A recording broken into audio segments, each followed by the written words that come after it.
شرائط ہے اور وہ مجتہد مطلق کی صلاحیت اور استعداد رکھتا ہے، تو زمانے کے لحاظ سے شریعت میں کوئی پابندی نہیں ہے کہ 4 صدی تک تو اجتہاد تھا اور اس کے بعد نہیں۔ جیسے کہ نبوت ایک تشریعی چیز ہے نا، تو ہم یہ نہیں کہہ سکتے کہ نعوذ باللہ کوئی آدمی اتنا قابل بن جائے، یہ صفات اس میں آ جائے تو وہ پیغمبر بن سکتا ہے، کیونکہ پیغمبری ایک وہبی چیز ہے اور اس کا فیصلہ اللہ ہی کرتا ہے، ایک تشریعی چیز ہے۔ لیکن اجتہاد اس طرح کی چیز نہیں ہے۔ اجتہاد کا تعلق کس چیز سے ہے؟ صلاحیت سے۔ تو اگر کسی میں صلاحیت اتنی پیدا ہو گئی تو ہم بالکل مانیں گے۔ تو یہ تشریعی رخ پر جواب ہے۔ دوسرا ہے تکوینی رخ پر جواب، وہ یہ ہے کہ عملاً ایسا ہوا نہیں، عملاً امت میں ایسا ہوا نہیں کہ 4 صدی کے بعد کوئی مجتہد مطلق آیا ہو۔ ایک شخصیت ایسی آئی ہے جس کو ابن جریر طبری کے نام سے یاد کیا جاتا ہے، جو بہت بڑے پائے کے عالم گزرے ہیں، اور ان کا یہ اجتہاد مطلق کا دعویٰ ہی اس بات کی دلیل ہے نا کہ وہ بہت پائے کے عالم تھے، تو تفسیر، حدیث، تاریخ ہر چیز میں فائق تھے، لیکن ان کے مجتہد مطلق ہونے کے دعوے کو بھی تسلیم نہیں کیا گیا، اور بعد کے علماء نے اس کو شرح صدر کے ساتھ قبول نہیں کیا، جیسے کہ امام ابو حنیفہ کے دعوے کو قبول کیا گیا، یا امام شافعی یا امام مالک وغیرہ کا قبول ہوا، تو ان کی حیثیت اور اسٹیٹس تسلیم نہیں کی گئی۔ تو کوئی فرد عملاً ایسا آیا نہیں ہے 4 صدی ہجری کے بعد، البتہ شرعاً اس پر کوئی پابندی نہیں ہے، آ سکتا ہے۔ تو آ سکنا امکان کے درجے میں ایک الگ بات ہے، اور عملاً آنا یہ الگ بات ہے۔ اب یہ بالکل اسی طرح ہوا جیسے کہ مذاہب کا 4 میں منحصر ہونا ہے۔ اگر کوئی آپ سے پوچھے کہ یہ 4 مذاہب کیوں ہیں، تو اس کا کوئی جواب نہیں ہے کہ 4 ہی کیوں ہیں۔ حقیقت میں تو مجتہدین بہت زیادہ تھے نا۔ صرف امام ترمذی نے اپنے کتاب میں جو مجتہدین کے حوالے دیے ہیں تو 24 حضرات ہیں مجتہدین، جن کے آراء اور اقوال کو امام ترمذی نے ذکر کیا ہے۔ تو 24 بھی نہیں تھے، بہت زیادہ تھے، 50 سے بھی زیادہ تھے، لیکن ان میں 4 ہی منتخب ہوئے۔ تو اس کا جواب وہی ہے جو حضرت شاہ ولی اللہ رحمہ اللہ نے دیا ہے کہ تکوینی طور پر ایسا ہوا۔ اب دیکھو، جو چیز تکوینی طور پر ہوتی ہے نا تو وہ بقدر ضرورت ہی ہوتی ہے۔ جیسے کہ آپ کے تکوینی طور پر اللہ نے 2 آنکھیں رکھی ہے، ناک ہے، ہر ایک اپنے اپنی جگہ پر ہے، تو یہ آپ کی اعلیٰ ترین ضرورت کے اعلیٰ ترین صورت ہے۔ مطلب اس سے بڑھ کر بہتر آپ کی باڈی کی ضرورت پوری ہو ہی نہیں سکتی، ہر انسان کی یہ کیفیت۔ آپ آنکھ کے لیے اس سے بہتر کوئی جگہ نہیں ڈھونڈ سکتے، ناک کے لیے اس سے بہتر کوئی جگہ نہیں ڈھونڈ سکتے، اس طرح ہر چیز۔ تو تکوینی طور پر جو چیز ہوتی ہے وہ پرفیکٹ مبنی پر مصلحت ہوتی ہے۔ تو مذاہب 4 میں جیسے کہ ایک مصلحت تھی تاکہ امت میں زیادہ تشدد نہ ہو اور زیادہ تنگی بھی نہ ہو، ایک مناسب حد تک ان میں وسعت ہو، اور سب چیزیں ایک منضبط انداز میں ہو، مرتب ہو، کوئی اس میں خلا نہ ہو، ہر بات کا تسلسل اول سے آخر تک برقرار ہو، بیچ میں جو خالی جگہ ہے نا، گیپ انالیسز، وہ کیا گیا ہو، کوئی خالی جگہ نہ رہ گئی ہو، اور مسئلہ اول سے لے کر آخر تک ایک مکمل پیکج کے طور پر موجود ہو۔ تو ہر مذہب کی تنقید اس طریقے سے ہوئی۔ اب کوئی بھی مسئلہ لے لے فقہی، تو اس کا احترازی اتفاقی سب پہلو آپ کو فقہا کی کتابوں میں ملیں گے۔ البتہ اتنی بات ہے کہ اس میں صدیوں کا گیپ ہوگا۔ ایک بات 4 صدی ہجری میں کی گئی تو اس کی مزید تکمیل جو ہے نا 6 صدی ہجری میں ہوئی، تو اس کی مزید تکمیل جو ہے نا وہ 8ویں صدی ہجری میں ہوئی۔ جیسے کہ اجرت علی الطاعات کا مسئلہ ہے نا، جس کو آگے ہم تطبیقی پہلو پر جب ہم بات کریں گے تو اس پر پورا ایک لیکچر دیں گے ہم انشاءاللہ، کہ فقہ کے تطبیقی پہلو کے لیے ضروری گراؤنڈ کیسے تیار کیا جا سکتا ہے، تو اس میں یہ بات آئے گی، یہ مثال بھی آئے گی۔ تو یہ اجرت علی الطاعات کا مسئلہ 300-400 سال میں مکمل ہوا۔ تو اتنا تو چیز تو ہوئی ہے، لیکن یہ کہ ہر مذہبی مسئلہ اور کسی بھی مذہب سے متعلق ان 4 میں سے وہ بالکل کلیئر کٹ اور منقع ہے، پورے تمام اصول، ضوابط اور شرائط کے ساتھ بیان شدہ ہے۔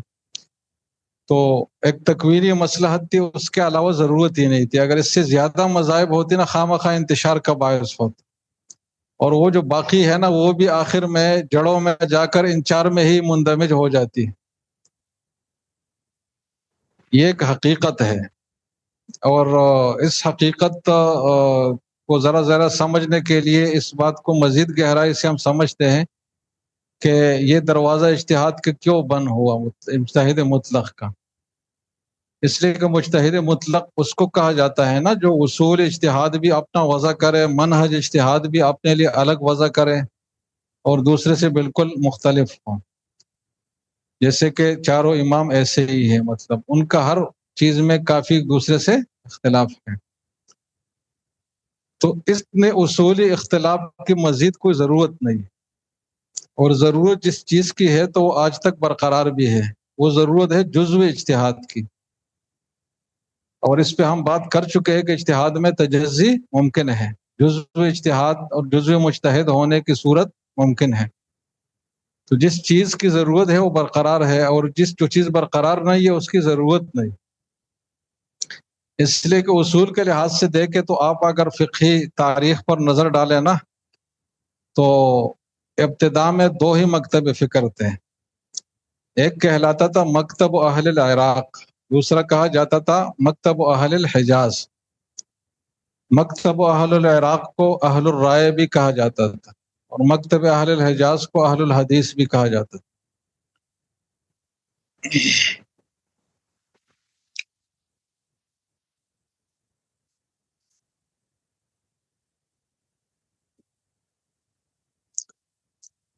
اب یہ جو مکتب اہل العراق ہیں جن کو اہل الرائے کہا جاتا تھا، تو ان کے سرخیل جو ہے وہ ابراہیم نخعی، مطلب پہلے حضرت عبداللہ بن مسعود، پھر ابراہیم نخعی، پھر اس کے بعد ان کے شاگرد کوفہ میں جو تھے، پھر امام ابو حنیفہ رحمہ اللہ، پھر ان کے شاگرد.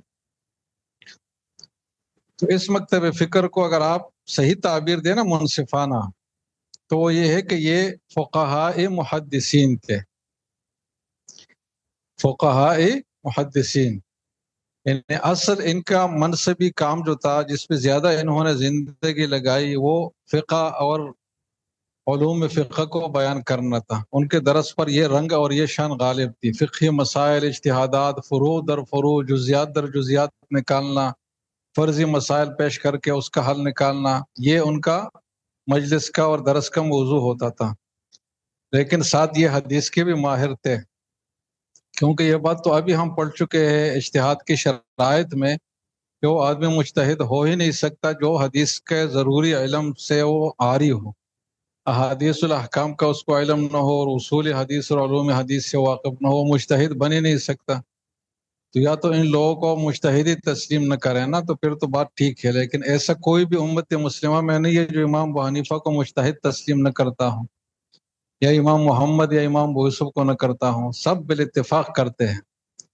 تو جب ان کو مجتہد مان رہے ہیں تو اس کے ضمن میں یہ بات خود بخود ہے کہ حدیث کا ایک درجے کا علم جو مجتہد کے لیے ضروری ہے وہ علم کو حاصل تھا.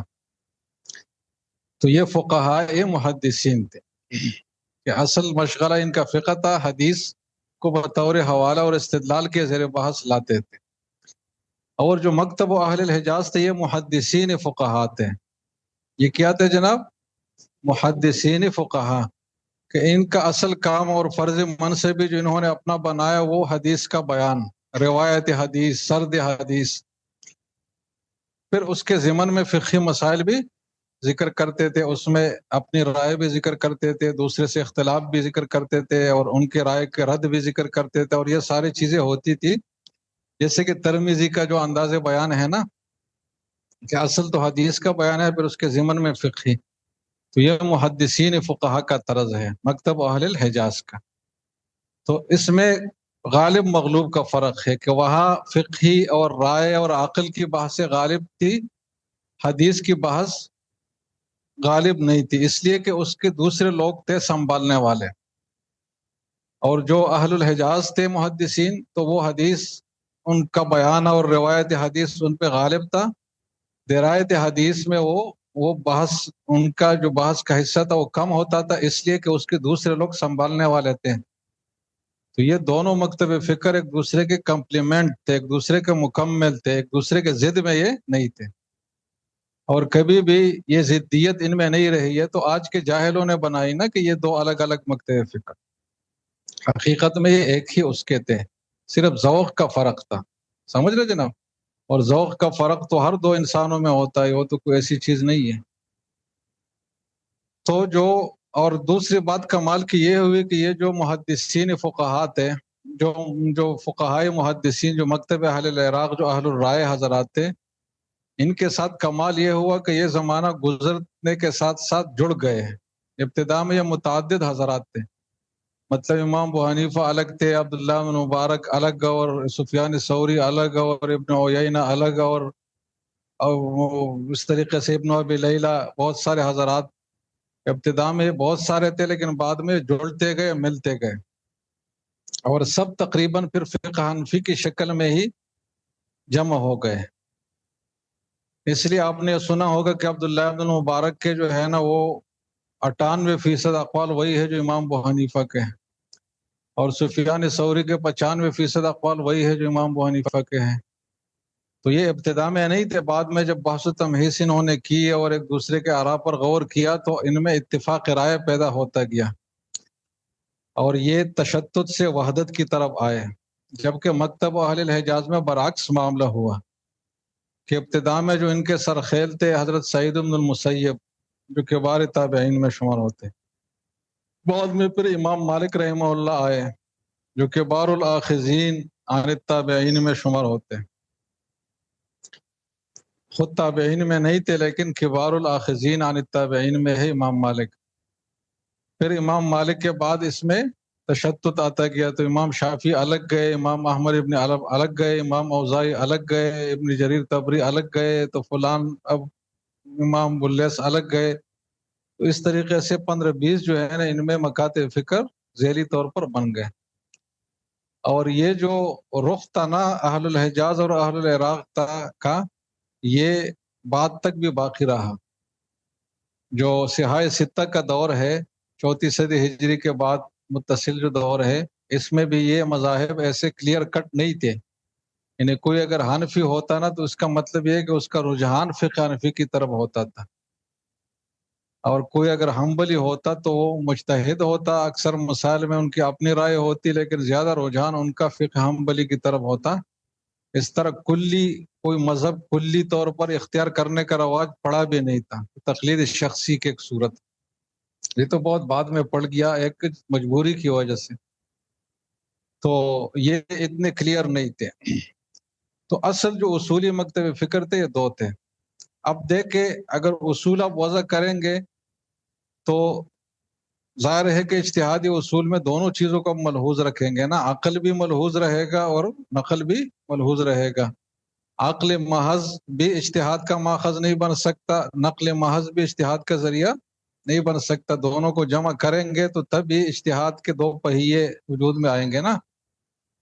اب ان دونوں کو جمع کرنے کی دو ہی صورتیں ممکن ہیں، کہ یا تو اس کو غالب رکھ کے یا اس جانب کو غالب رکھ کے، اور یہ دونوں چیزیں پہلے سے ہو چکی ہیں، دونوں قسم کے اصول پہلے سے طے ہو چکے ہیں، وجود میں آ چکے ہیں، تو عقلی طور پر کسی تیسرے مجتہد مطلق کی ضرورت ہی نہیں، جو ایک تیسرا منہج جو ہے نا وہ قائم کرے، اس لیے کہ تیسرا منہج کوئی ہے ہی نہیں سرے سے، اور جو تھے وہ قائم ہو چکے ہیں۔ ان میں تھوڑی سی ویریشن ہو سکتی ہے، وہ خود ان مذاہب کے اندر موجود ہے، کہ عقلیت میں تھوڑی کمی تو نقلیت میں تھوڑا غلبہ، جیسے کہ علامہ ابن حمام ہے نا حناب میں سے، تو ایسے جو بیچ کے ذوق جو ضروری ہے نا وہ خود ان اجتہادی مناہج کے اندر ہی موجود ہے، ان کے جو افراد تھے اور جو حاملین مذہب تھے دونوں طرف کے، ان کے اپنے اندر ہی موجود ہے، تو تھوڑی سی ویریشن کی جو ضرورت اگر محسوس ہوتی تھی تو وہ بھی پہلے سے موجود ہے، تو اس سے آگے کوئی ضرورت ہی نہیں ہے سرے سے، لہٰذا تکوینی طور پر کوئی مجتہد مطلق پیدا نہیں ہوا۔ تو خلاصہ یہ ہوا کہ ہو سکتا ہے لیکن کوئی ہوا نہیں ہے، اور اس کی ضرورت بھی نہیں ہے۔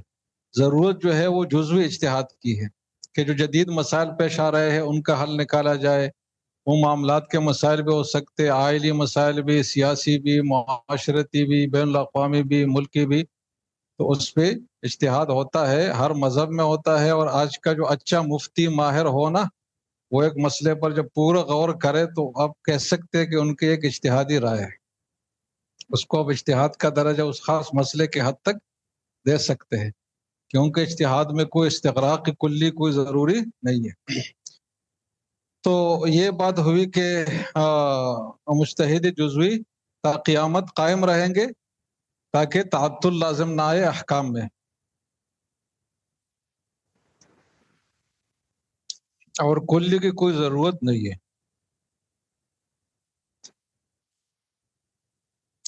ٹھیک ہے جناب، تو یہ بات بھی مکمل ہو گئی، امید ہے بات واضح ہوئی ہوگی۔ اب آگے ایک اور بحث کی طرف ہم منتقل ہوتے ہیں، اور وہ ہے قیاس کی شرائط۔ جیسے کہ مجتہد کی شرائط ہے نا، اس طریقے سے قیاس کے لیے بھی کچھ شرائط ہیں۔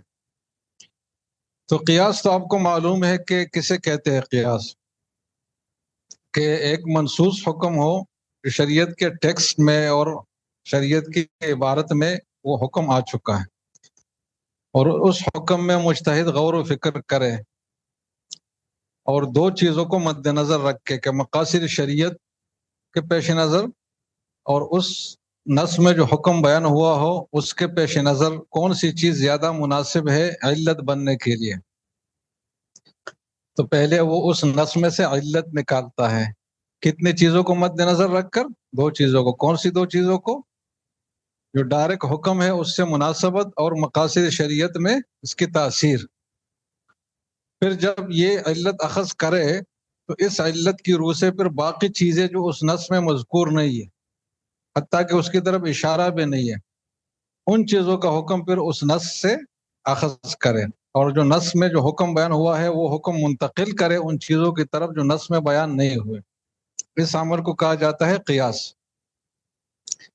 جس کی علمی تعبیر یہ ہے کہ ایک مسکوت عنہ چیز کو منطوق پر علت مشترکہ کی وجہ سے قیاس کیا جائے۔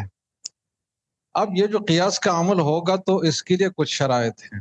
سب سے پہلی شرط یہ ہے کہ وہ حکم ایسا نہیں ہونا چاہیے جو اپنے محل کے ساتھ خاص ہو، یعنی مجتہد جب کسی حکم کی علت معلوم کرے گا تو سب سے پہلے وہ یہ سوچے گا کہ یہ حکم دوسری جگہ منتقل ہونے کے قابل ہے بھی یا نہیں ہے۔ جیسے کہ بعض لائسنس ایسے بنتے ہیں نا جو اس شخص ہی کے لیے استعمال ہوتے ہیں، کسی اور کے لیے، جیسے کہ شناختی کارڈ ہے نا، اب میرا شناختی کارڈ تو میرے لیے استعمال ہوگا نا، آپ کے لیے نہیں ہوگا۔ ڈرائیونگ لائسنس ہے مثلا، تو اس طریقے سے شرعی احکام بھی کچھ ایسے جو ایک فرد کے ساتھ خاص ہوتے ہیں، وہ کسی اور میں نہیں پائے جاتے، اور یہ صرف پیغمبر کے ساتھ خاص نہیں، یہ امت میں بھی کوئی ایسا حکم ہو سکتا ہے۔ جیسے کہ وہ جو اعرابی کا مشہور واقعہ ہم نے جو پڑھا ہے پہلے دن، تو اس میں جو اس نے نہار رمضان میں جماع کا عمل کیا اور پھر وہ کفارہ اس پر لازم ہوا، تو اس کفارے کے حد تک تو باقی امت بھی اس کے ساتھ شریک ہے، کہ امت بھی کوئی ایسا ہوگا تو کفارہ لازم ہوگا، لیکن اس کفارے کی امپلیمنٹیشن کیسے ہوئی ان کے اوپر، تو وہ نہیں ہوئی نا حقیقت میں، اور وہ روزے سے بھی بچ گیا، غلام آزاد کرنے سے بھی بچ گیا، اور مسکینوں کو کھانا کھلانے سے بھی بچ گیا، بلکہ اپنا گھر ہی سارا کھانا لے گیا، 2-3 مہینے کا راشن۔ تو یہ اب ایسا حکم تھا جو ان کے ساتھ خاص تھا۔ اب ایک مجتہد یہ نہیں کر سکتا کہ یار دوسرا بھی ایک غریب آدمی ہے جس نے ایسا عمل کیا ہے تو یہ بھی غریب ہے، وہ بھی غریب تھا، تو اس کو حکم دیا گیا کہ تم یہ چیزیں گھر لے جاؤ، تو ہم اس کے لیے بھی کہہ دیں کہ گھر لے جاؤ، ایسا نہیں ہوگا، اس لیے کہ حکم مختص تھا اپنے محل کے ساتھ۔ جیسے کہ حضور صلی اللہ علیہ وسلم کے ساتھ بہت سے احکام مختص تھے، حضور کے ساتھ مختص دونوں قسم کے احکام تھے، ان کے راحت کے حوالے سے بھی خاص احکام تھے، ان کی ذمہ داریوں کے حوالے سے بھی خاص احکام تھے۔ ایسا نہیں تھا کہ صرف راحت رسانے کے لیے ان کو خاص احکام سے نوازا گیا تھا، کچھ اضافی ذمہ داریاں بھی ایسی تھی جو صرف پیغمبر ہی کے لیے تھی، باقی کے لیے نہیں تھی، تو ایسی چیز پھر امت میں کسی کی طرف منتقل نہیں ہو سکتی۔ تو اصولی ایک بات کیا ہوئی کہ وہ حکم ایسا نہیں ہو جو اپنے محل کے ساتھ خاص ہو، بلکہ وہ قابل تعدیہ حکم ہونا چاہیے، متعدی ہونے کے قابل حکم ہو۔ تو سب سے پہلی شرط تو یہ ہے۔ دوسری، اور اسی شرط کی آپ گوئے کہ اس کو آپ ذیلی تفصیل بھی کہہ سکتے ہیں، کہ وہ عبادات اور کفارات اور عقوبات کے قبیل سے نہ ہوں، کیونکہ عبادات ایسا فیلڈ ہے جس میں قیاس نہیں چل سکتا، یعنی اگر حدیث میں یہ بات آئی ہے کہ جو 100 مرتبہ سبحان اللہ والحمد للہ ولا الہ الا اکبر صبح کہے گا تو اس کو اتنا اجر ملے گا، اور شام کو کہے اس کو اتنا ملے گا، تو ایک آدمی کہے کہ یار دوپہر 3 بجے اگر کوئی پڑھے گا نا تو بھی اس کو اتنا اجر ملے گا، اس لیے کہ وہ صبح کے وقت میں جو بات ہے نا وہ 3 بجے بھی پائی جاتی ہے مثلا. تو اس طرح کے کسی جگہ میں ایک خاص نماز ہے تو کوئی کہے کہ یار اس جگہ جب ہے تو یہاں بھی ہونا چاہیے.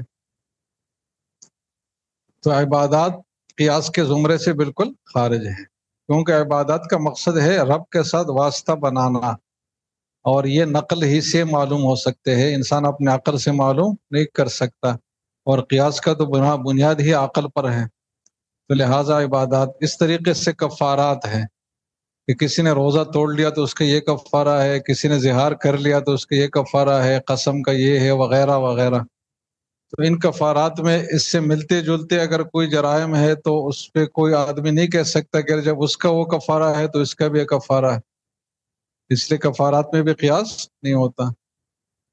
اس طریقے سے جو حدود اور قصاص کی چیزیں ہیں اس میں بھی قیاس نہیں ہو سکتا کہ جب زنا کے لیے حد ہے تو دوسری چیز کے لیے بھی حد ہو جو اس جیسے ملتا جلتا جرم ہو مثلا.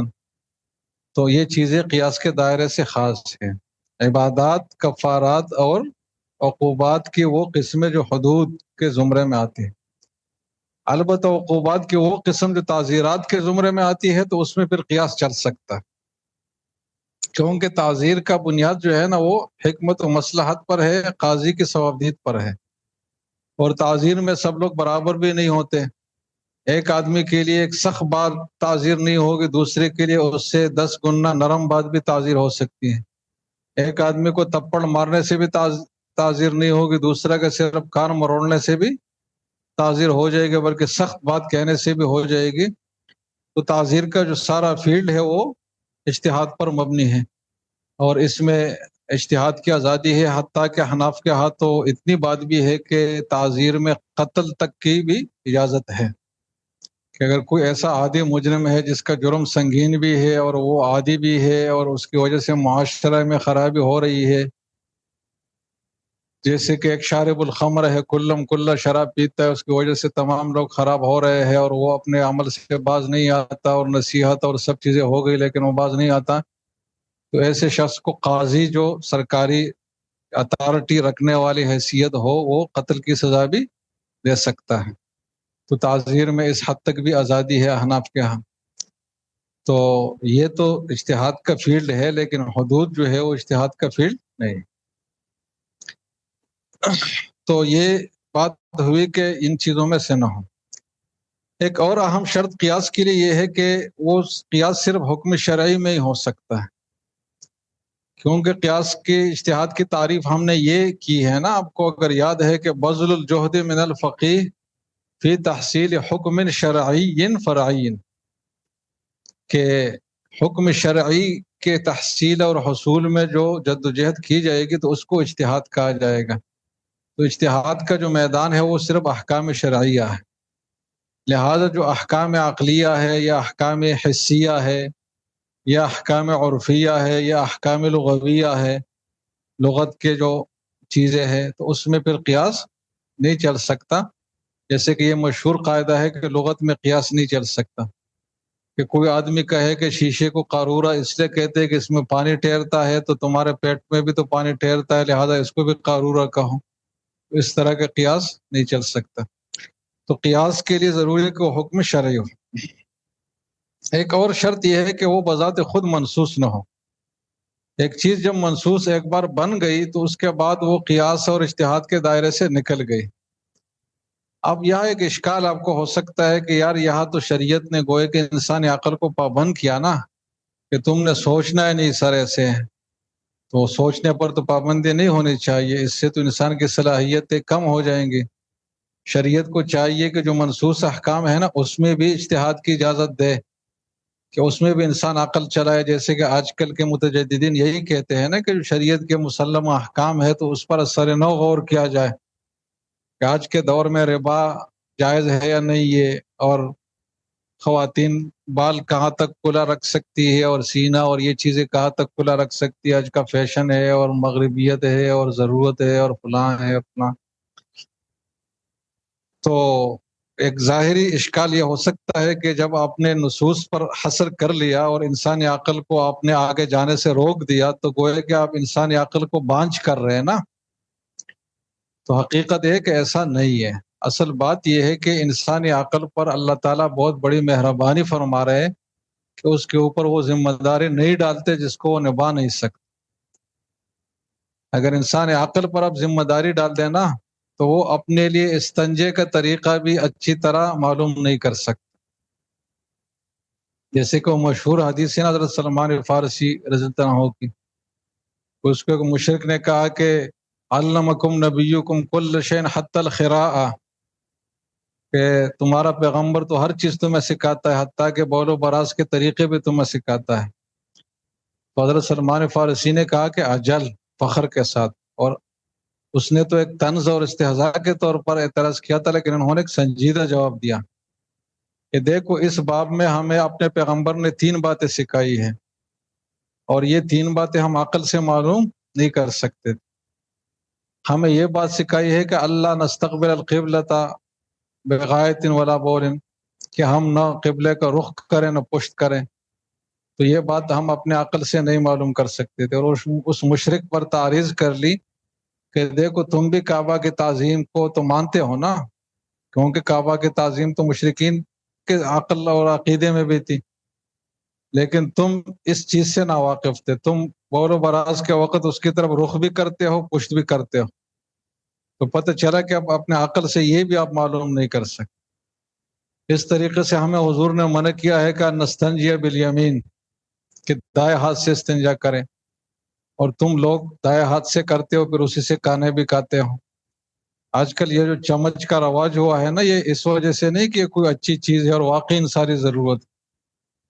اس کے پیچھے اصل بات یہ ہے کہ جب لوگوں نے، مغربیوں نے سیدھے ہاتھ سے اپنی جگہ صاف کرنا شروع کر لی، بعد میں جب وہ کھانے پر بیٹھ گئے تو ان کو گھن آنے لگے کہ اس سے ابھی ہم نے صفائی کی تھی، اب اس سے ہم کھانا کھا رہے ہیں. تو لہٰذا ایک بیچ میں واسطہ ہونا چاہیے چمچ کا، تاکہ ذہن سے یہ بات نکل جائے کہ ہم اس ہاتھ کو استعمال کر رہے ہیں.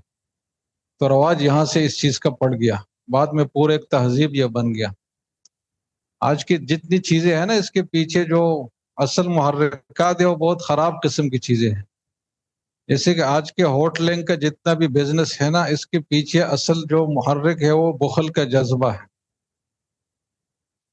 یہ ہوٹلیں تو 50 60 100 سال سے شروع ہوئی ہے نا. اس سے پہلے لوگ حج عمرے کے لیے جاتے تھے نہیں جاتے تھے؟ پوری دنیا میں لوگ سفر کرتے تھے نہیں کرتے تھے؟ ہزاروں لاکھوں کی تعداد میں.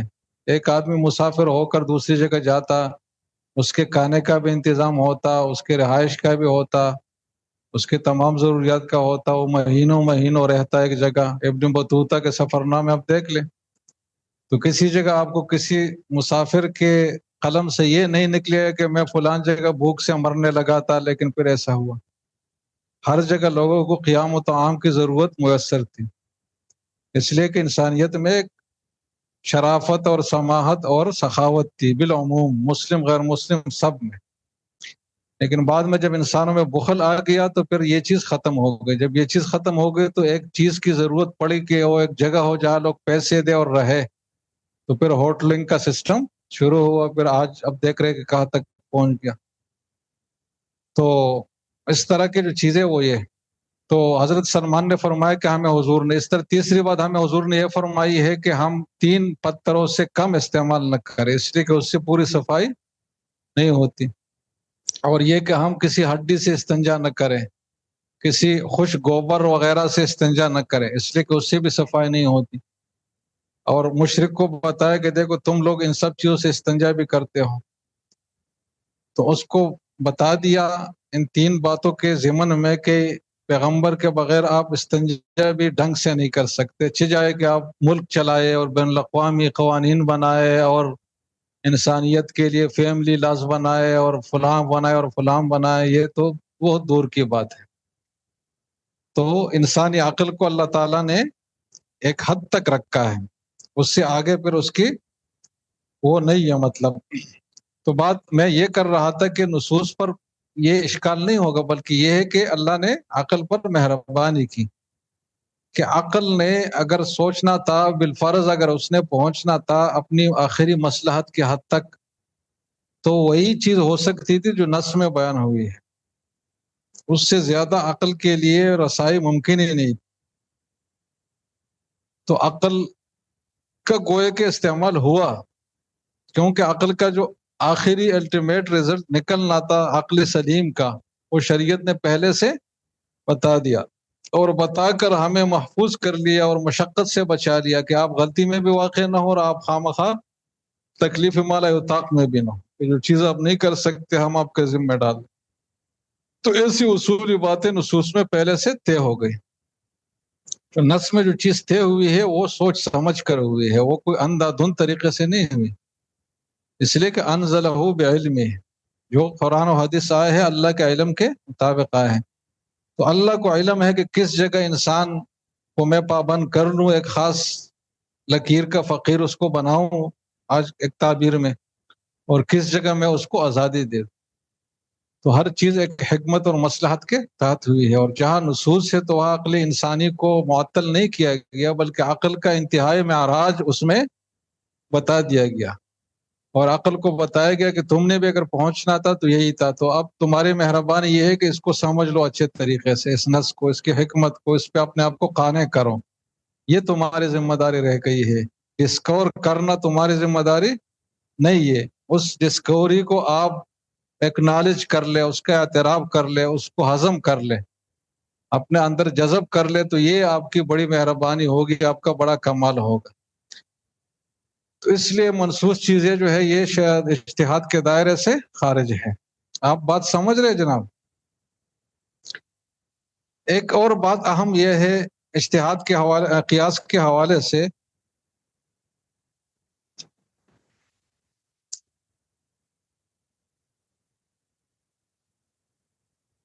کہ جو حکم منتقل ہو تو وہ بکامل ہی منتقل ہو،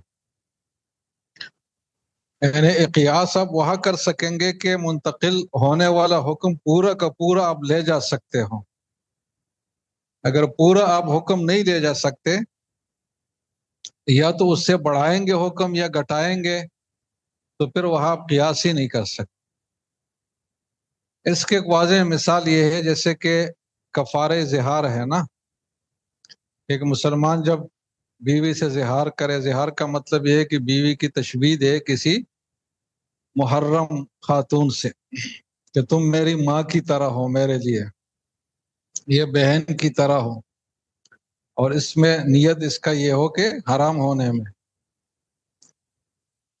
تو اس طرح کے الفاظ سے بیوی اس کے لیے حرام ہو جاتی ہے، اور جب حرام ہو گئی تو اگر اس نے بیوی کے قریب جانا ہے تو پھر اس کے لیے کفارہ اس کو دینا پڑے۔ اب وہ کفارہ کے جو کمپوننٹس ہیں نا، وہ تمام عبادات ہیں، کہ غلام آزاد کرنا ہے اللہ کے تقرب کے لیے، روزے رکھنا ہے، مسکینوں کو کھانا کھلانا ہے۔ تو اس میں جو تقرب کا پہلو ہے وہ مسلمان کے ساتھ ہی خاص ہے، خاص کر جو روزوں کا حکم ہے وہ غیر مسلم کر ہی نہیں سکتا۔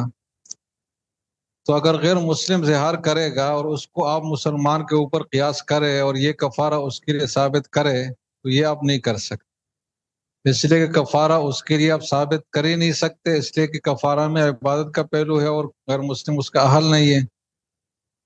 تو دوسرا یہ ہے کہ اس کے زہار کو اب ہمیشہ کے لیے حرمت کا سبب بنائے، کہ مسلمان تو چونکہ کفارہ دے کر زہار سے نکل سکتا ہے اور غیر مسلم کفارہ نہیں دے سکتا، لہٰذا اس کی بیوی ہمیشہ کے لیے حرام رہے گی، اس کا کوئی حل ہی نہیں ہے۔ تو اگر یہ آپ کریں گے تو یہ آپ حکم بڑھا لیں گے اصل سے، اور اگر کفارہ اس سے نکالیں گے تو حکم ہٹا لیں گے، کم کر لیں گے، اور کفارہ اگر اس پر لاگو کر رہے ہیں تو اس میں صلاحیت ہی نہیں ہے۔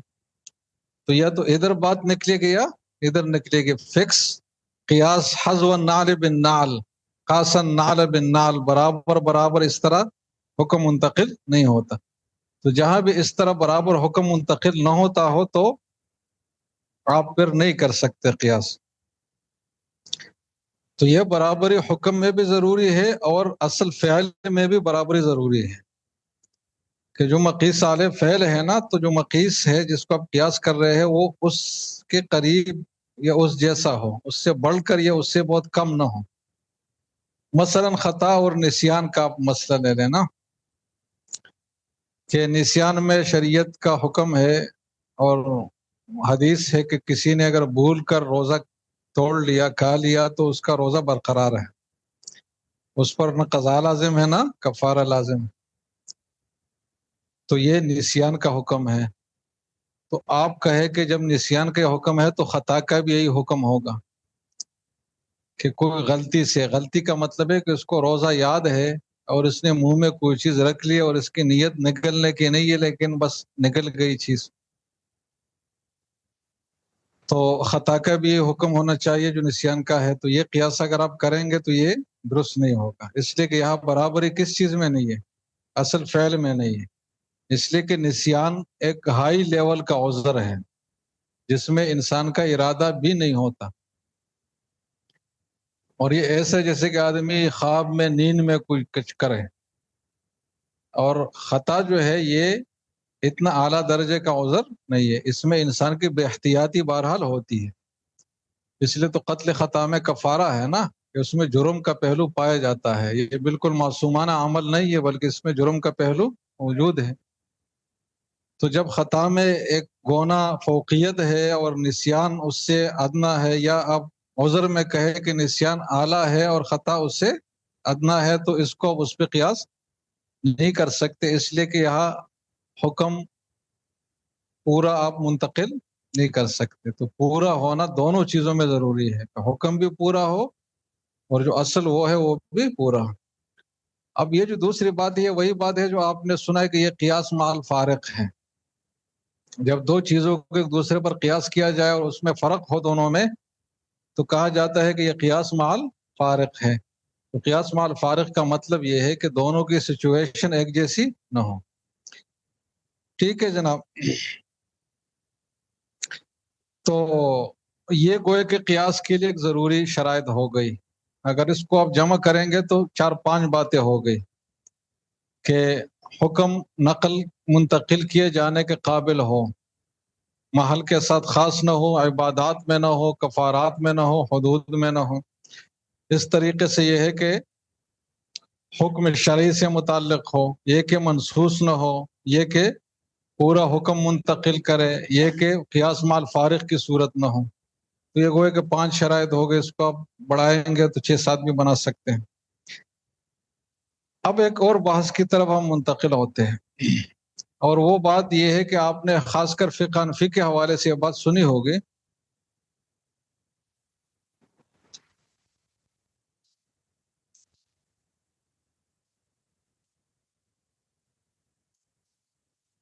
کہ یہ لوگ جو ہے نا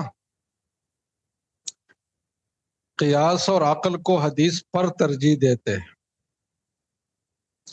اور یہ حناب پر ایک مشہور اشکال کیا جاتا ہے، اور اس بات کی بنیاد یہ بنائی جاتی ہے کہ امام محمد رحمہ اللہ جو محرر مذہب ہے، ان کے ایک شاگرد گزرے ہے عیسیٰ ابن ابان، کیا نام ہے جناب؟ عیسیٰ ابن ابان کا یہ فرمان ہے، انہوں نے یہ بات کی ہے کہ اگر کسی جگہ خبر واحد ہو اور وہ صحیح بھی ہو لیکن وہ ایسے صحابی سے منقول ہو، اس کا راوی ایسا صحابی ہے جو معروف بالفقہ والاجتہاد نہیں ہے، جو مجتہد نہیں ہے، تو اگر ایسی خبر واحد بیان کرے جو قیاس مسلم کے بالکل خلاف ہو اور تطبیق کی کوئی صورت نہ بن رہی ہو اس میں اور قیاس میں، تو وہاں پھر آپ قیاس کو ترجیح دیں گے خبر واحد پر، اور آپ یہ کہیں گے کہ یار یہ چونکہ راوی مجتہد نہیں ہے نا تو ان سے کوئی غلط فہمی ہوئی ہے، بیان کرنے میں کوئی غلطی ہوئی ہے، اور ان کو ہم متہم تو نہیں کرتے لیکن غلط فہمی تو انسان کو ہو جاتی ہے، تو لہٰذا اس کو ہم غلط فہمی پر محمول کریں گے کہ راوی نے روایت بالمعنی کیا ہے اور اس نے پورا مفہوم ادا نہیں کیا، اور اس کو ہم چھوڑ دیں گے اس حدیث کو، اور وہاں ہم قیاس پر عمل کریں گے۔ تو عیسیٰ ابن ابان نے ایک بات کی تھی، لیکن وہ بات بھی بذات خود کوئی اتنی غلط نہیں تھی، کیونکہ اس کا مطلب یہ تھا کہ وہ قیاس کا مطلب ہے اصل کلی، جو اصول شریعت میں سے ہوں، مقاصد شریعت میں سے ہوں۔ تو کوئی نص اگر مقاصد شریعت کے خلاف ہے تو اس نص کی کوئی نہ کوئی تعویل کی جائے گی، جیسے کہ قرآن کی یہ آیت ہے نا، وَعَلَى الَّذِينَ يُطِيقُونَهُ فِدْيَةٌ طَعَامُ مِسْكِينٍ، اس کا ظاہری ترجمہ تو یہ ہے نا کہ جو لوگ روزے کی طاقت رکھتے ہیں، مزے سے روزہ رکھ سکتے ہیں، تو بھی ان کو روزہ رکھنا لازم نہیں ہے بلکہ وہ فدیہ ادا کریں گے۔ اب اگر یہ مطلب اس آیت کا لیا جائے گا تو یہ تو مقاصد شریعت کے خلاف ہیں، تو لہٰذا اس میں تعویل کی جائے گی، اور وہ تعویل اہل تعویل نے کی ہے پھر۔ تو اس طرح خبر واحد میں بھی یہ طریقہ اپنایا جائے گا، لیکن بہرحال ایک لحاظ سے یہ بات ایک عمومی رنگ بھی لیتی تھی، تو احناف نے اس چیز کو بطور اصول کے قبول نہیں کیا ہے۔ یہ ٹھیک ہے سب نے ابان کے قول تو ہے، لیکن یہ فقہ حنفی کا اصول نہیں ہے۔ جیسے کہ کشف الاشرار ایک کتاب ہے علامہ بزدوی کی، اس میں انہوں نے بڑی تفصیل سے یہ بات کی ہے کہ یہ احناف کا اصول نہیں۔ اس طرح غایت التحقیق کے نام سے ایک کتاب ہے اصول فقہ کی، اس میں بھی بڑی تفصیل ہے اس کی۔ تو احناف کا اصول یہ نہیں ہے، بلکہ احناف تو بہت آگے بڑھ کر بات کرتے ہیں جناب۔ خبر واحد صحیح تو بہت ہائی لیول کی چیز ہے۔ امام ابو حنیفہ تو یہاں تک فرماتے ہیں کہ خبر مرسل بھی حجت ہے، اور مرسل کے ہوتے ہوئے بھی اجتہاد نہیں ہوگا بلکہ اس حدیث مرسل پر عمل ہوگا۔ آپ نے ائمہ اربعہ کے مواقف پڑھے ہوں گے نا حدیث مرسل کے بارے میں، تو امام مالک اور امام ابو حنیفہ کا یہ ہے کہ مرسل حجت ہے۔ حجت ہے کا مطلب یہ کہ جب مرسل حدیث آ گئی تو وہاں قیاس نہیں ہوگا۔ تو خبر مرسل تک وہ معتبر مانتے ہیں، جائے کہ خبر واحد جو متصل السند ہو، صحیح ہو اور صریح ہو، یہ ممکن ہی نہیں ہے کہ احناف قیاس کو اس پر مقدم کریں۔ بلکہ اس سے بھی آگے بڑھ کر ایک بات سنیں، امام ابو حنیفہ سے یہ بھی منقول ہے کہ قول صحابی اگر صحیح سند سے ثابت ہے، صحابی کا اجتہاد، تو اس وہاں بھی وہ قیاس نہیں کرتے، بلکہ صحابی کے اجتہاد کو لے لیتے ہیں۔ جب تابعین تک بات آتی ہے نا تو پھر امام صاحب کہتے کہ ہم رجال و نحن رجال، جبکہ امام شافعی وغیرہ یہ نہیں کرتے، وہ صحابہ سے کہ اس اجتہاد کو کوئی حیثیت اس درجے میں نہیں دیتے کہ ان کے خلاف وہ اجتہاد نہ کر سکے۔ لیکن امام ابو حنیفہ یہاں تک کہتے ہیں کہ اگر مجتہد صحابی سے بھی اجتہاد نص صحیح سے وہ سند صحیح سے ثابت ہے تو وہاں بھی قیاس کا عمل نہیں ہوگا۔ تو جو آدمی قول صحابی تک میں قیاس نہیں کر رہا، وہ کیسے ممکن ہے کہ خبر واحد جو قول رسول ہے اس کے مقابلے میں وہ قیاس کرے؟ تو احناف کا یہ اصول قطعاً نہیں ہے، اور یہ صرف عیسیٰ نے کی ایک رائے ہے جس کو بعض اصول فقہ کتابوں میں ذکر کیا جاتا ہے۔ تو فقہ حنفی کا موقف اس حوالے سے یہ ہے۔ یہ بات کلیئر ہو گئی نا؟ ایک دوسری بات بھی کلیئر ہونے کی ضرورت ہے، وہ یہ ہے کہ لوگ کہتے ہیں کہ امام صاحب سے یہ بات منقول ہے، اور تقریباً ائمہ اربعہ میں ہر ایک سے یہ بات منقول ہے کہ اذا صح الحدیث فہو مذہبی، کہ جب تمہیں کوئی صحیح حدیث ملے تو بس وہ میرا مذہب ہے۔ تو اشکال یہ ہے کہ جب امام صاحب نے یہ فرمایا کہ اذا صح الحدیث فہو مذہبی، تو پھر ایسا کیوں نہیں ہے کہ بخاری کی تمام حدیثیں فقہ حنفی کے مطابق ہوں، یا ایسا کیوں نہیں ہے کہ فقہ حنفی بخاری کے تمام حدیثوں کے مطابق ہوں؟ کیونکہ اس میں تو کوئی شک نہیں ہے نا کہ بخاری کی حدیثیں تو اعلیٰ درجے کی صحیح ہیں۔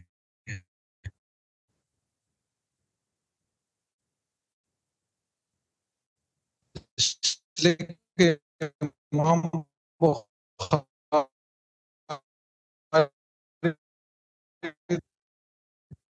تو صف اول کے جو راوی ہے نا، قوی ضبط کثیر الملازمہ، جو اعلیٰ درجے کے راوی ہے نہیں ہے۔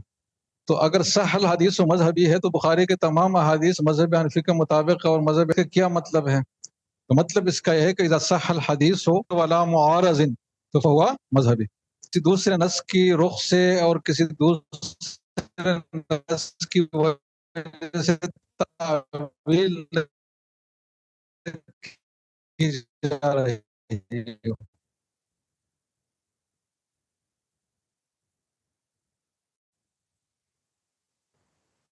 حدیث کی صحیح ہو لیکن اس میں کوئی نسخ والی بات پڑھ کر معارض اس کا نہ ہو، جیسے کہ قرآن کی آیت اس کا وہ، اگر کوئی ایسی صحیح حدیث ہے، کوئی دوسری روایت ہے، نہ اس میں کوئی ناسخ منسوخ کا مسئلہ ہے، تو پھر وہاں یقیناً وہ احناف کا مذہب ہے، اور آپ بلا جھجک کہہ سکتے ہیں کہ احناف کی بھی یہی رائے ہے جو حدیث میں بیان ہوئی ہے۔ اور جہاں جہاں بھی آپ کو نظر آتا ہے کہ صحیح حدیث کو چھوڑ کر احناف نے یا کسی اور فقیہ نے کوئی اور رائے لی ہے، تو وہاں آپ ذرا گہرائی میں جائیں گے تو وہ ایسا نہیں ہوگا کہ عقل کی وجہ سے حدیث کو چھوڑا گیا، بلکہ اس سے بڑھ کر کوئی دلیل ہوگی، اس کی وجہ سے اس حدیث کو چھوڑ دیا گیا ہوگا اور دوسری رائے کو لیا گیا ہوگا۔ تو یہ جو جملہ ہے نا، یہ جملہ صحیح ہے، لیکن اس کے مخاطب میں اور آپ جیسے لوگ نہیں ہے، بلکہ اس کے مخاطب محققین راسخین فی العلم ہیں، جو یہ فیصلہ کر سکتے کہ یہ حدیث صحیح ہے۔ مزید یہ ہے کہ اس کے مقابلے میں کوئی روایت نہیں ہے، نہ اس کے معارضے میں ہے، نہ اس میں کوئی نسخ کا مسئلہ ہے، نہ کوئی اور عارض ہے، اور تمام جہات اور خلل بالکل ختم ہے، کوئی بھی رکاوٹ نہیں ہے، تو تب پھر وہ حدیث کے بارے میں کہہ سکتے ہیں کہ اس کو مذہب قرار دیا جائے، جیسے کہ حناف نے فقہا نے کئی جگہوں میں ایسا کیا، بات جو ہے نا وہ پس منظر میں ہوگی، سمجھ رہے جناب؟ ٹھیک ہے، ایک اور بات آخر میں سن لے کہ آپ نے ایک جملہ سنا ہوگا کہ قیاس جو ہے نا یہ تو ایک شیطانی عمل ہے، اس لیے کہ اول من قاس ابلیس، کہ سب سے پہلے قیاس سے کام جو لیا ہے وہ شیطان نے لیا، کہ اس کو اللہ نے حکم دیا اور اس نے پھر عقل کا استعمال شروع کیا۔ تو یہ اشکال خود امام ابو حنیفہ پر بھی ہوا تھا، کہ وہ مسجد کے کونے میں ایک دوسرے فقیہ کے ساتھ بحث کر رہے تھے کسی مسئلے پر، تو کسی جاہل قسم کے آدمی نے یہ جملہ کس دیا کہ اول من قاس ابلیس، تو امام صاحب نے اس کی وضاحت کی، اس کو جواب دیا کہ فی مقابلۃ النص، کہ ابلیس نے قیاس کیا لیکن معارضۃ النص میں کیا، نص کے مقابلے میں کیا، کہ اللہ نے حکم دیا اور ابلیس نے اس کو ٹکرانا چاہا، تو اس ٹکرانے کے لیے اس نے عقل کا استعمال کیا، شرعی نص سمجھنے کے لیے نہیں کیا، اس سے جان چھڑانے کے لیے کیا۔ مجتہد جو قیاس کرتے ہیں وہ نص کو سمجھنے کے لیے کرتا ہے، اور اس کے اندر مزید اندر گھسنے کے لیے کرتا ہے، اور وہ چیزیں جو نص سے باہر ہے وہ بھی نص کے اندر لانے کے لیے کرتا ہے، اور جو چیزیں اللہ رسول کی اطاعت سے باہر ہے تو اس کو اطاعت میں لانے کے لیے وہ قیاس کرتا ہے۔ تو اس قیاس میں اور اس قیاس میں زمین آسمان کا فرق ہے، وہ نص کو ٹکرانے کے لیے ہے، اس کو مسترد کرنے کے لیے ہے، اور یہ نص کی توضیح کے لیے ہے، نص کی خدمت کے لیے ہے، نص کے دائرۂ کار کو وسیع بنانے کے لیے ہے، نص کے شمولیت کو عام کرنے کے لیے ہے، اور اس میں نئی نئی چیزیں لانے کے لیے قیاس ہے۔ تو یہ قیاس وہ نہیں ہے جو قابل اعتراض چیز ہو۔ تو قیاس کے حوالے سے یہ شرائط ہوئی، اور یہ دو تین ذیلی قسم کی ایک تتماتی قسم کا بحث تھا۔ ٹھیک ہے جناب، اب اس کے بعد ایک اور بحث ہے، لیکن اس میں پرابلم تھوڑا یہ آ رہا ہے کہ اب ہم قیاس کے تطبیقی پہلو کی طرف منتقل ہو رہے ہیں۔ ابھی تک ہم نے کچھ نظریاتی نوعیت کی باتیں کی نا، کہ قیاس کی ضرورت کیا ہے، پھر اس کی اقسام کیا ہے، پھر اس کی مجتہد کی شرائط کیا ہے، پھر قیاس کی شرائط کیا ہے، پھر یہ ذیلی بحث تجزی اور اجتہاد کا دروازہ کھلا بند وغیرہ یہ چیزیں۔ تو اب ہم تطبیق کی طرف جانے کی کوشش کریں گے۔ اب تطبیق میں دو تین مرحلے ہیں. سب سے پہلا مرحلہ یہ ہے کہ آج کے دور میں اگر اجتہاد ہوگا تو اس کے لیے ضروری ہے کہ آج کے دور میں جو فقہی ذخیرہ وجود میں آیا ہے نا اس سے آدمی واقف ہو، تبھی وہ صحیح طریقے سے علی وجہ البصیرہ فقہی مسائل میں تحقیق کر سکے گا. تو دور جدید کے فقہی ذخیرے سے واقفیت، اس میں پرابلم یہ ہے کہ آپ لوگ جو طلبہ معاملات کے انہوں نے تو یہ بحث پڑھی ہے، گزشتہ سال والوں نے بھی، اس سال والوں نے بھی پڑھی ہے نا. تو لیکن جو آن لائن والے لوگ ہیں انہوں نے نہیں پڑھی ہے یہ بات، جبکہ بعض ہے بہت زیادہ اہم. جنہوں نے پڑھی سنی ہے نا ان کو اندازہ ہے کہ کتنا اہم ہے. تو اس میں ہم کیا طریقے اختیار کریں؟ اس کو سکپ کر لے یا اس کو چلا لے، یا آپ لوگ اڑ جائے کئی دفعہ ہو جائے اور میں ان کو وہ بحث کر لوں؟ کیا کروں؟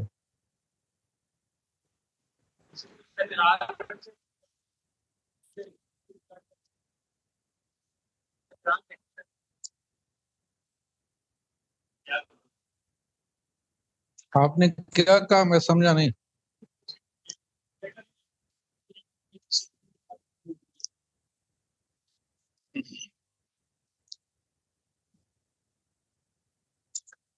نہیں، جو ہوگا تو یہی ہوگا.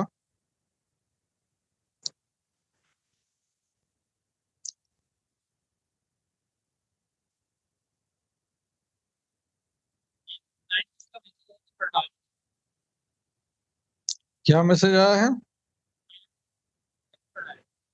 پڑھایا جانا تو فرض ہے، لیکن جنہوں نے پڑھا ہے تو میں ان کا کہہ رہا ہوں کہ وہ اگر دوبارہ سننا چاہے تو ان کے لیے اس لحاظ سے اچھا ہے کہ تکرار ہو جائے گا.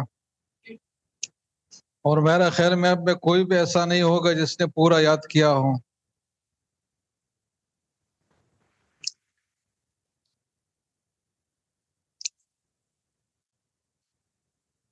تو تطبیق میں ہم اس پہ بات کریں گے. دوسرا ہم کوشش کریں گے کہ تین اہم فیلڈ سے کچھ مسائل لے لیں جس پہ ہم نے خود تحقیق کی ہے. مطلب تو کچھ حلال فوڈ سے ایک مسئلہ لے لیں جدید نوعیت کا، کیونکہ حلال فوڈ کا جو موضوع ہے نا یہ جدید مسائل میں شمار ہوتا ہے. اس طریقے سے کچھ ایک آدھ مسئلہ آئلی مسائل میں سے لے لیں جس پہ بالکل ایک نئی بات ہو، جس پہ پہلے سے کوئی آراء اور اجتہاد موجود نہ ہو، اور ایک اسلامی مالیات کا حصہ تو ہے ہی بہرحال. تو اس کے بعد پھر یہ تین جو تطبیقی پہلو ہے اس پہ ہم جائیں گے. ٹھیک ہے جناب؟ اگلے کلاسوں کا موضوع یہ چیز ہوگا. پھر اس کے بیچ میں علامہ اقبال کا جو تصور اجتہاد اور اس پہ جو بات ہے مختصراً وہ بھی کریں گے کسی دن، کہ وہ ہے کیا اور اس کا صحیح مطلب کیا ہے، غلط مطلب کیا ہے. تو آج پھر ہم اگلی بحث پر شروع کرتے ہیں کہ دور جدید میں جو فقہی ذخیرہ وجود میں آیا ہے وہ کیا ہے، اس سے ہم واقف ہوں. سب سے پہلی بات تو آپ یہ سمجھیں کہ دور جدید کا مطلب کیا ہے. دور جدید کا آغاز جو ہے وہ مجلۃ الاحکام العدلیہ کی تصنیف سے ہوا ہے، کہ خلافت عثمانیہ کے بالکل آخری دور میں جب یہ بات محسوس کی گئی کہ عدالتوں کے فیصلوں میں بہت زیادہ تفرق پایا جاتا ہے، انتشار پایا جاتا ہے، ایک قاضی ایک جیسا فیصلہ کرتا ہے، دوسرا فیصلہ، یکسانیت نہیں ہے عدالتی نظام میں، جو کہ ایک بہت بڑی عیب کی بات ہے. دوسری طرف فقہ میں یہ اشکال تھا کہ فقہی کتابوں میں جزیات اور مسائل یہ سب مکس بیان ہوتے تھے، تو اس سے اصل مسئلہ نکالنا، تو ایک تو مسئلے میں اختلاف تھا کہ کوئی ایک مسئلہ نکال رہا ہے کوئی دوسرا نکال رہا ہے، پھر اس میں اصول اور فروع کا فرق کرنا یہ ہر ایک کے بس کا بات نہیں تھی، کیونکہ صلاحیتیں بھی لوگوں کی کمزور ہو گئی تھی. تو ضرورت پڑی کہ ایک کوڈیفائڈ قسم کا ایک لا ہو جس میں منقح انداز میں تمام چیزیں بیان کی جائے، حتیٰ کہ اصطلاحات بھی اس کے اندر خود ہی بیان کی جائے، تاکہ اصطلاح میں بھی کوئی اپنی تشریحات نہ کر سکے، ہر چیز پہلے سے ڈیفائن ہو. تو اس قانونی طرز پر کتابیں لکھنے شروع ہوئے، اور اس کا آغاز مجلۃ الاحکام العدلیہ سے ہوا. اور یہ 1924 سے پہلے کی کچھ اب سمجھے کہ 20-40 سال تقریباً پہلے کی بات ہے، کیونکہ مجلہ کو 40-45 سال ہی ملے ہیں اپنی تنفیذ کے لیے، اس سے زیادہ وقت اس کو نہیں ملا۔ تو مجلہ کی آغاز سے جو ہے نا وہ دور جدید کا گویا کہ آغاز ہوا، اور آغاز میں سب سے پہلے جو کام ہوا فقہ اسلامی کی روح سے وہ یہ ہوا کہ جدید قانونی طرز کے مطابق فقہی کتابیں تشکیل کی گئی، اور اس میں سب سے جو پہل کی ہے نا وہ احناف نے کی ہے، مجلۃ الاحکام العدلیہ کی صورت میں۔ مجلہ کا پورا سٹرکچر یہ ہے کہ اس میں 99 قواعد ہے جو اصل الاصول ہے تمام فقہی مسائل کے لیے، اور اس کے بعد 16 مرکزی ابواب اور عنوانات ہے جس کے تحت مالیات کے مسائل بیان ہوئے ہیں، اور اس میں ٹوٹل 1851 دفعات کے تحت تمام مادہ بیان ہوا ہے۔ تو جب یہ بات ہوئی تو پھر ایک ریت چل پڑی اور پورا ایک سلسلہ شروع ہوا کہ جدید قانونی طرز کے مطابق جو ہے نا وہ فقہی کتابیں تیار کی جائے۔ تو اچھا یہ ہے نا کہ آپ یہ میں خلاصتاً پڑھا رہا ہوں تو آپ کو یاد بھی ہو رہا ہے نا، میرے خیال میں آپ لوگوں کے لیے تکرار نہیں ہے بلکہ اس میں ایک قسم سے جدت ہے۔ تو پھر یہ کام آگے بڑھتا گیا، تو سب سے پہلے سعودی عرب کے حنابلہ نے یہ کام کیا۔ ایک سعودی عالم ہے احمد ابن عبداللہ القاری، انہوں نے ایک مجلہ لکھا بالکل احناف کے مجلہ کے طرز پر، اور اس کا نام رکھا مجلۃ الاحکام الشرعیہ علی مذہب امام احمد ابن حنبل الشیبانی۔ تو یہ حنابلہ کے مذہب پر ہے، اور اس کی کل دفعات 2384 ہے۔ پھر اس کے بعد محمد قدوری پاشا ایک فقی آتے ہیں جو حنفی ہیں، انہوں نے آئلی مسائل پر اس طرح کے ایک مجموعہ مرتب کیا جس کا نام ہے مرشد الحیران لمعرفت احوال الانسان، اور اس کی کل 1045 دفعات ہے۔ تو یہ بھی قانونی طرز کی کتاب تیار ہوئی۔ اس کے بعد شیخ ابو زہرہ مرحوم نے بھی اس آئلی مسائل پر احوال الشخصیہ کے نام سے کتاب بھی لکھی ہے، اور آخر میں دفعات کی شکل میں مسائل بھی مرتب کیے ہیں۔ اور مصر کے ایک بڑے مشہور عالم گزرے ہیں عبد القادر عودہ، جو شہید بھی کیے گئے تھے اور اخوان المسلمین کے رہنما تھے۔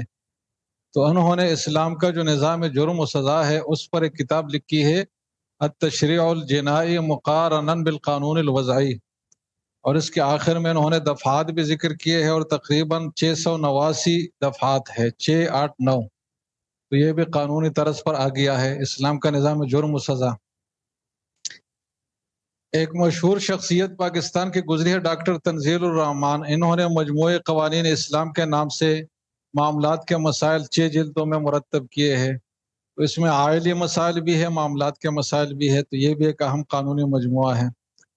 اس طریقہ سے ہندوستان میں آل انڈیا مسلم پرسنل لا کی طرف سے ایک نکاح و طلاق کے مسائل کا مجموعہ دفعوار مرتب ہوا ہے جس کا نام ہے مجموعہ قوانین اسلامی، تو یہ بھی عائلی مسائل سے متعلق ہے، اور اس کی کل دفعات 530 ہیں۔ اس طریقے سے مجاہد الاسلام قاسمی صاحب جو بہت بڑے عالم تھے ہندوستان کے، اور جو ان کے فقہ اکیڈمی ہے اس کے بانی بھی تھے، اور اس کے ماتحتی میں ہی یہ سارا فکری غور و فکر شروع ہوا تھا جو آج تک جاری ہے۔ تو ان کے ایک تجدیدی نوعیت کا کام ہے ہندوستان میں۔ تو اب تو یہ فوت ہو گئے ہیں، لیکن بہرحال ان کا جو صدقہ جاریہ ہے وہ برقرار ہے۔ تو انہوں نے اسلام کا جو پروسیجر لا ہے نا اس پہ کتاب لکھی ہے، اسلام کا عدالتی نظام۔ تو اس میں یہ واضح کیا گیا ہے کہ ایک اصل قانون ہے وہ تو فقہ کی شکل میں اور فقہی کتابوں میں، جیسے کہ اوپر جن کتابوں کے نام آئے اس میں بیان ہوا ہے۔ ایک عدالت کے پروسیجر کے حوالے سے کیا فقہی قوانین ہے، تو اس کا انہوں نے احاطہ کیا، اور اسلام کے عدالتی نظام کو انہوں نے مرتب کیا، اور اس کے کچھ 740 دفعات ہیں، اور یہ عربی میں بھی چھپ چکا ہے۔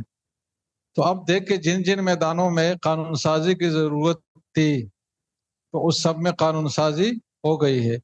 یعنی معاملات کے ابواب آپ لے لے، عائلی مسائل کے ابواب لے لے، جرم و سزا کے جو مسائل ہیں وہ لے لے، اس طریقے سے پروسیجرل لا لے لے، تو یہی چیزیں ہیں جس میں قانون سازی کی ضرورت ہے۔ تو فقہ کی قانون سازی اس نہج پر ہوئی ہے۔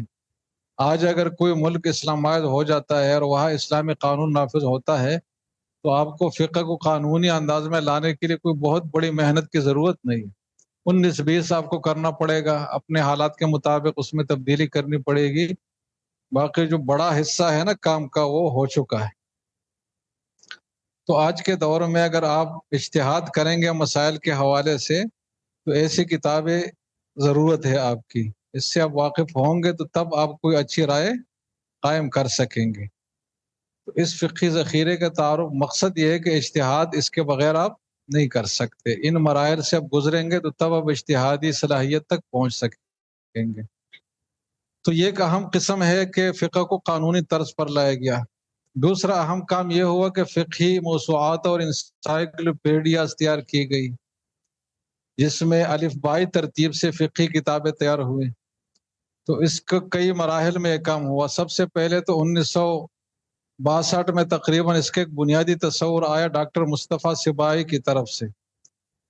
وہ جب شام میں تھے دمشق یونیورسٹی میں تو انہوں نے ایک منصوبہ پیش کیا حکومت شام کے سامنے کہ ایک ایسا موسوعہ فقہیہ تیار کرنے کی ضرورت ہے جو الف بائی ترتیب سے ہو۔ اس کا بنیادی مقصد یہ تھا کہ وہ لوگ جو فقہ کے ماہرین نہیں ہے وہ بھی فقہ تک رسائی حاصل کر سکے اور وہ مسئلہ اگر نکالنا چاہے تو نکال سکے۔ تو موسوعہ ہی اس کے لیے ایک بہترین شکل تھی۔ تو مصطفیٰ الصبائی جو اخوان کے رہنما بھی تھے، انہوں نے سب سے پہلے آئیڈیا پیش کیا، لیکن کوئی عملاً کام نہیں ہوا۔ پھر اس کے بعد مصر میں اس پہ کام ہوا موسوعہ تو جمال عبد الناصر فی الفقہ الاسلامی کے نام سے، جس کی 16 جلدیں چھپ چکی ہے لیکن وہ بھی مکمل نہیں ہوا۔ اور اس میں خاص بات یہ تھی کہ اس میں مذاہب اربعہ کی بجائے مذاہب ثمانیہ کا ذکر ہے، یعنی فقہ حنفی، شافعی، مالکی، حنبلی، اس کے ساتھ شیعہ، زیدیہ، عباضیہ، ظاہریہ، یہ 4 اور مذاہب بھی بیان ہوئے۔ تو 8 فقہی مذاہب کے بیان کا اہتمام ہوا، اور یہ ایک منفرد کام تھا جو اس موسوعہ میں ہوا ہے، باقی کسی میں اس کے بعد ایسا نہیں ہوا۔ اس کے بعد پھر 1966 میں شیخ مصطفیٰ زرقاء کی رہبری میں اور ان کی سرپرستی میں حکومت کویت کی طرف سے ایک بھرپور کوشش ہوئی، اور درجنوں بلکہ تقریباً 100 کے قریب جو ہے نا محققین کو ملا کر مصطفیٰ صبا زرقاء نے یہ کام کیا، اور انہوں نے موسوعہ فقہیہ کویتیہ کے نام سے ایک فقہی موسوعہ مرتب کیا، اور یہ سب سے پہلے عالم اسلام کا موسوعہ تھا جو مرتب اور مکمل شکل میں سامنے آیا۔ تو یہ فقہی موسوعات اور مطلب یہ کہ اس طریقے سے تیار ہوئی۔ اب یہ جو موسوعات تیار ہوئی تو یہ پورے فقہ کے حوالے سے تیار ہوئی، مطلب اب اس کے بعد کو کام بھی ہوئے، جیسے کہ اس میں ڈاکٹر رواس قلعجی کا کام بڑا مشہور ہے۔ رواس قلعجی کا کام یہ تھا کہ انہوں نے جو معدوم فقہی مسالک تھے نا، جو کسی زمانے میں مجتہدین تھے، ان کے آراء تھے، باقاعدہ ان کا حوالہ دیا جاتا تھا، فقہی اختلافات میں ان کا ذکر ہوتا تھا، تو بعد میں زمانہ گزرنے کے ساتھ ساتھ وہ اجتہادات ختم ہو گئے، معدوم ہو گئے۔ تو ان معدوم فقہی مسالک کا احیاء انہوں نے کر لیا گویا کہ۔ تو انہوں نے صحابہ سے شروع کیا، صحابہ اور تابعین میں تقریباً 18 حضرات کے انہوں نے اقوال فقہیہ کو یکجا جمع کیا، اور 18 انہوں نے گویا کہ موسوعات تیار کیے، جس میں حضرت عمر، حضرت عائشہ، حضرت ابن مسعود، حضرت سعید بن المسیب، حضرت امام اوزاعی وغیرہ وغیرہ، ان سب کے موسوعات ہے۔ تو یہ بھی ایک اہم کام ہوا ہے۔ علامہ سیف اللہ الرحمن جو ہندوستان کے معروف عالم ہے، انہوں نے قاموس الفقہ کے نام سے اردو میں ایک جامع موسوعہ ترتیب دیا ہے جو 6 ضخیم جلدوں پر مشتمل ہے، اور اس کے شروع میں فقہ کا تعارف بہت مفصل انداز میں آیا ہے۔ تو یہ بھی ایک اہم کام ہے۔ ایک اور اہم کام جو ہوا ہے وہ معاملات کے حوالے سے ہوا ہے، کہ اس میں قواعد فقہیہ جو معاملات سے متعلق قواعد تھے ان کو یکجا جمع کیا گیا ہے۔ تو صرف قواعد ہے، اس میں قواعد و ضوابط، اس میں مسائل نہیں ہے، اور قواعد بھی خاص قسم کے ہے کہ صرف معاملات کے ابواب سے متعلق جو قواعد ہے وہ۔ تو یہ ڈاکٹر احمد علی ندوی کے نام سے ایک عالم ہے، انہوں نے ایک موسوعہ مرتب کیا ہے جس کا نام ہے موسوعۃ القواعد والضوابط الفقہیہ الحاکمہ للمعاملات المالیہ۔ فی الفقہ الاسلامی، تو پورا نام سے پتہ چلتا ہے کہ ان کا موضوع کیا چیز ہے. تو یہ ایک اہم کام ہوا ہے، اور یہ 3 ضخیم جلدوں پر مشتمل ہے. یہ جو موسوعہ ہے مطلب کوئی معمولی نوعیت کا نہیں ہے. پھر آگے اس پر الگ موضوعات تیار ہوئے ہیں کہ جو اجماعی مسائل ہیں نا وہ جمع کیا جائے. جیسے کہ اجتہاد کی شرائط میں ہم نے کہا ہم شرط پڑی نا کہ وہ اجماع کے خلاف نہ ہو. تو آج آپ نے اگر اجتہاد کرنا ہے تو سب سے پہلے آپ نے یہ دیکھنا ہے کہ میں کئی اجماعی موقف کے خلاف نہ جاؤں. تو اس کے لیے آپ کو ایسی کتابوں کی ضرورت پڑے گی، کیونکہ آپ پورے فقہی ذخیرے میں اجماعی مسائل دیکھیں گے تو آپ کے 10 سال اسی میں لگ جائیں گے. تو اس پر کافی بڑا اچھا خاصا کام ہوا ہے. ایک مشہور محقق گزرے ہیں ڈاکٹر سعدی ابو جیب، انہوں نے ایک کتاب لکھی ہے موسوعۃ الاجماع فی الفقہ الاسلامی، جس میں 9000 سے زائد اجماعی مسائل جمع ہوئے ہیں. اجماعی مسائل اتنی کثیر تعداد میں ہیں.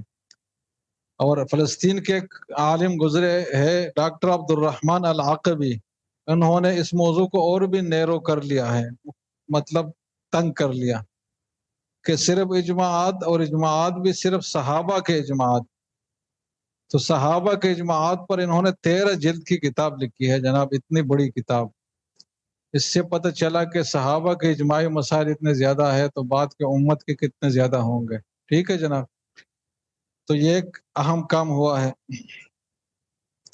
تو یہ فقہی موضوعات تیار ہوئے تینوں نوعیت کے، پورے فقہ کے بھی موضوعات تیار ہوئے، قواعد اور ضوابط کے بھی تیار ہوئے، اور جو اجماعی مسائل ہے اس کے بھی تیار ہوئے. اور یہ تینوں اجتہاد کے لیے بہت ضروری چیز ہیں.